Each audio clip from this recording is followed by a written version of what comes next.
오늘의 말씀은 사무엘하 24장 1절에서 14절까지의 말씀입니다. 여호와께서 다시 이스라엘을 향하여 진노하사 그들을 치시려고 다윗을 격동시키사 가서 이스라엘과 유다의 인구를 조사하라 하신지라.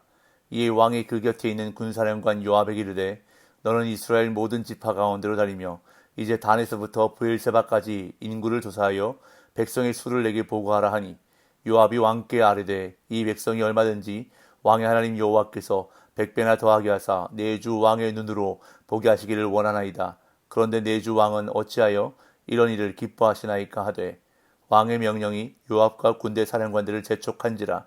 요압과 사령관들이 이스라엘 인구를 조사하려고 왕 앞에서 물러나 요단을 건너 갓 곧자기의 가운데 성읍 아로엘 오른쪽 곧 야셀 맞은 쪽에 이르러 장막을 치고 길르앗에 이르고 닷딤 호시 땅에 이르고 또 다나얀에 이르러서는 시돈으로 돌아 두로 견고한 성에 이르고 히위 사람과 가나안 사람의 모든 성읍에 이르고 유다 남쪽으로 나와 브엘세바에 이르니라. 그들 무리가 국내를 두루 돌아 9달 20날 만에 예루살렘에 이르러 요압이 백성의 수를 왕께 보고하니 곧 이스라엘에서 칼을 빼는 담대한 자가 80만 명이요 유다 사람이 50만 명이었더라. 다윗이 백성을 조사한 후에 그의 마음에 자책하고 다윗이 여호와께 아뢰되 내가 이 일을 행함으로 큰 죄를 범하였나이다. 여호와여 이제 간구하옵나니 종의 죄를 사하여 주옵소서. 내가 심히 미련하게 행하였나이다 하니라.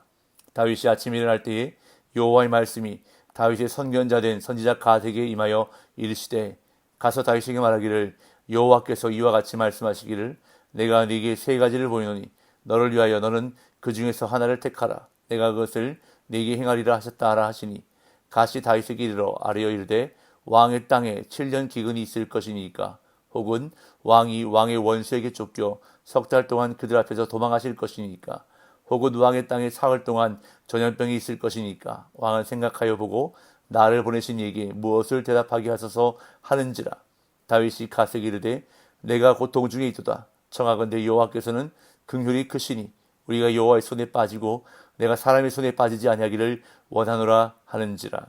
아멘. 오늘 본문은 사무엘서의 마지막 장입니다. 사무엘서의 마지막은 다윗의 범죄와 회개 이야기입니다. 이 이야기는 사무엘서의 마지막 부록의 첫 부분인 21장 1절부터 14절까지 나오는 기근 이야기와 평행을 이루고 있는데요. 앞선 기근 이야기에서는 다윗이 기근 문제를 해결하고자 사울의 후손을 기브온 사람들에게 내주어 피를 흘리게 하고 그들과 사울과 요나단의 시신을 수습해 장례를 치른 뒤에야 하나님께 용서를 받고 기근이 해결되는 내용을 전했습니다. 오늘 본문의 이야기에서는 다윗의 인구조사를 다루고 있습니다. 고대 사회에서 인구조사는 세금 징수, 군대 편성과 관련이 있었는데 이는 곧 왕권 강화와도 직결되어 있었습니다. 그러나 이스라엘의 왕은 하나님의 통치를 대리하는 사람이었습니다. 그러니 전쟁이든 왕국의 번영이든 먼저 하나님께 의뢰하고 의지하는 것이 우선이었습니다. 그러나 본문에 나타나는 다윗의 모습은 그런 과정을 거치지 않습니다. 이런 점에서 인구조사 이야기는 21장의 기근 이야기와 맞닿아 있습니다. 기근 이야기에서도 다윗은 어찌해야 할지 하나님께 여쭙지 않고 본인이 스스로 판단했기 때문입니다.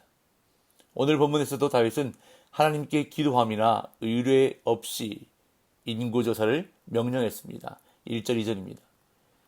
여호와께서 다시 이스라엘을 향하여 진노하사 그들을 치시려고 다윗을 격동시키사 가서 이스라엘과 유다의 인구를 조사하라 하신지라. 이에 왕이 그 곁에 있는 군사령관 요압에게 이르되 너는 이스라엘 모든 지파 가운데로 다니며 이제 단에서부터 브엘세바까지 인구를 조사하여 백성의 수를 내게 보고하라 하니. 1절에서 여호와께서 다시 이스라엘을 향하여 진노하셨다고 기록하는데 여기서 말하는 다시는 앞선 21장에서 사울이 흘린 기브온 사람들의 피 때문에 이스라엘에 들었던 기근 이야기를 전제로 한 표현일 것으로 여겨집니다. 그 노여움으로 여호와께서 다윗을 격동시키셔서 인구조사를 하게 하셨다고 말씀하는데, 그렇다면 다윗이 죄를 짓도록 하나님께서 다윗을 격동시키셨다는 의문이 생깁니다. 여기서 하나님이 다윗을 격동시키셨다는 것은 다윗이 죄를 짓도록 하나님이 부추기셨다는 것이 아니라 그에게 이미 있었던 죄성이 드러나도록 내버려 두셨다고 보는 것이 적절합니다. 마치 출애굽 때에 애굽왕 바로의 마음을 완악하게 하신 것과 비슷합니다. 하나님은 다윗의 욕망을 놔두심으로 범죄로부터 보호하지 않으셨던 것입니다. 고대 사회에서 왕이 인구를 조사하는 이유는 백성에게 세금과 병력과 부역을 부과해 왕의 통치권을 더 강화하기 위함이었습니다. 그런 차원에서 부와 군사력을 스스로 파악하고 통제하려는 다윗의 시도는 하나님이 다스리시는 신정 체제에서 당연히 하나님 보시기에 악한 일이었던 것입니다. 다윗은 군사령관 요압에게 이스라엘의 최북단인 단에서부터 최남단 브엘세바까지 이스라엘 전체 인구를 조사하여 보고하라고 명령했습니다. 그러자 요압은 하나님께서 100배나 더하게 하실 백성의 수를 왜 헤아리냐는 의미로 말하며 반대합니다. 3절 4절 요압이 왕께 아뢰되 이 백성이 얼마든지 왕의 하나님 여호와께서 100배나 더하게 하사 내 주 왕의 눈으로 보게 하시기를 원하나이다. 그런데 내 주 왕은 어찌하여 이런 일을 기뻐하시나이까 하되 왕의 명령이 요압과 군대 사령관들을 재촉한지라. 요압과 사령관들이 이스라엘 인구를 조사하려고 왕 앞에서 물러나. 다윗이 요압에게 인구 조사를 명령하자 요압은 다윗의 명령에 반대의 의견을 제시하면서 인구 조사는 여호와의 주권을 인정하지 않는 정책이라는 뜻을 내비칩니다. 그런데 같은 내용을 다루고 있는 역대상 21장 3절에서는 다윗의 명령이 이스라엘을 범죄하게 하는 것이라고 표현하면서 좀 더 적극적으로 요압의 속마음을 내보입니다. 그러나 다윗은 뜻을 돌이키지 않습니다. 4절에 보면 왕의 명령이 요압과 군대 사령관들을 재촉한지라 라고 표현합니다. 여기서 재촉한지라로 번역된 단어는 강하게 하다, 압도하다, 완고하다 라는 뜻을 가졌습니다. 다윗은 요압의 반대에 아랑곳하지 않고 그가 명령을 시행할 때까지 계속해서 완고하게 자기의 주장을 내세워 그를 강압한 것입니다. 결국 요압과 군대 사령관들은 다윗의 명령에 복종해 인구조사를 실시했는데 9개월 20일 동안 인구조사를 실시해서 그 결과를 다윗에게 보고했습니다. 5절에서 9절 요단을 건너 갓 골짜기 가운데 성읍 아루엘 오른쪽 곧 야셀 맞은 쪽에 이르러 장막을 치고 길르앗에 이르고 닷딤 후시 땅에 이르고 또 다나안에 이르러서는 시돈으로 돌아 두로 견고한 성에 이르고 히윗 사람과 가나안 사람의 모든 성읍에 이르고 유다 남쪽으로 나와 브엘세바에 이르니라. 그들 무리가 국내를 두루 돌아 9달 20달 만에 예루살렘에 이르러 요압이 백성의 수를 왕께 보고하니 곧 이스라엘에서 칼을 빼는 담대한 자가 80만 명이요 유다 사람이 50만 명이었더라.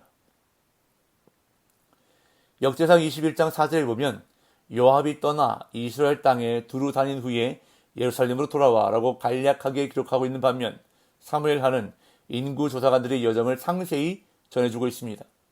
그들은 요단강을 건너 동편 갓 골짜기 한가운데 있는 성읍 아로엘에서 시작해 야셀로 이동하면서 인구조사를 실시했습니다. 그런 다음 요단 동편의 북쪽으로 더 이동해 길르앗 땅을 지나 닷딤 호시를 거쳐 다나안에 이르렀습니다.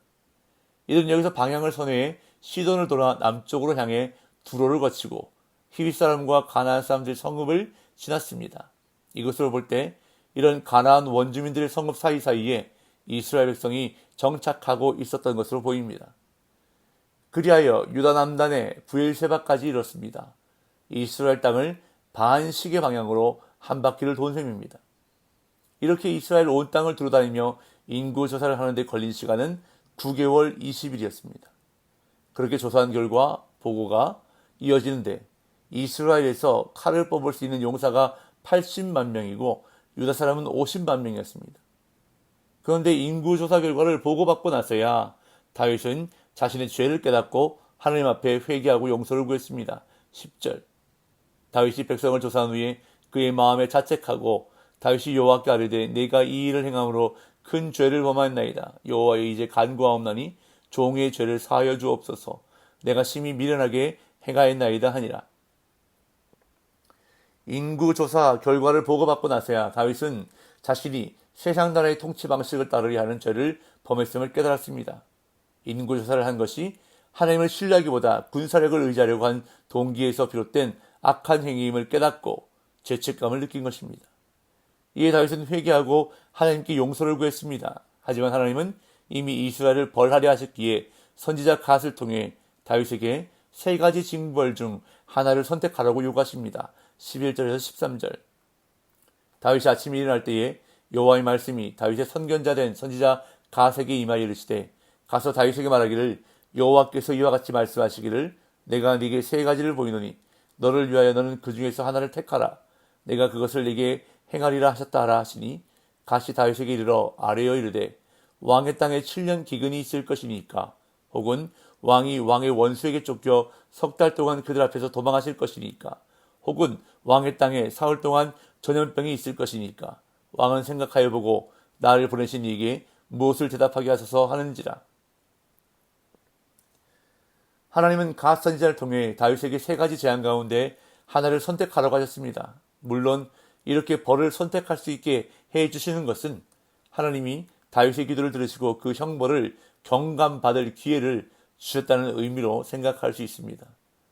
그런데 이 세 가지 선택 중 어느 것도 가볍지 않았습니다. 7년의 기근과 석 달 동안 원수들에게 쫓기는 것과 사흘 동안의 전염병 중에 하나를 선택해야 했습니다. 이에 다윗은 내가 고통 중에 있도다 라고 말하면서 선택의 어려움을 토로합니다. 14절. 다윗이 갓에게 이르되 내가 고통 중에 있도다 청하건대 여호와께서는 긍휼이 크시니 우리가 여호와의 손에 빠지고 내가 사람의 손에 빠지지 아니하기를 원하노라 하는지라. 다윗이 정확히 무엇을 선택했는지는 분명하지 않지만 여호와의 손에 맡기고 사람의 손에 빠지지 않기를 원한다는 말에서 원수에게 쫓기는 것을 선택하지 않았다는 것을 짐작할 수 있습니다.